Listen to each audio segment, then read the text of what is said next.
मेहनत का फल एक गांव में रहमत नाम का किसान रहता था। वह बहुत मेहनती और ईमानदार आदमी था। वह रोज सुबह जलकर खेतों में काम करता और शाम तक जमीन खोदने, बीज बोने और पानी देने में लगा रहता। उसका विश्वास था कि मेहनत कभी बेकार नहीं जाती। रहमत के पड़ोसी किसान अक्सर उसका मजाक उड़ाते और कहते, इतनी मेहनत करने से कुछ नहीं होगा, अच्छा अनाज तो किस्मत वालों को ही मिलता है।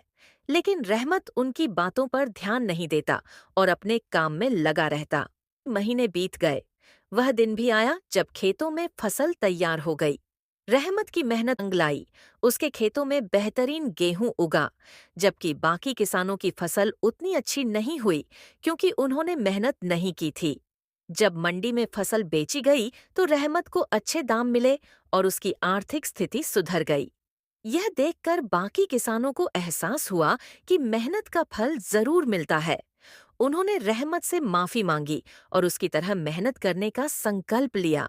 इस तरह गांव के सभी किसान खुशहाल हो गए।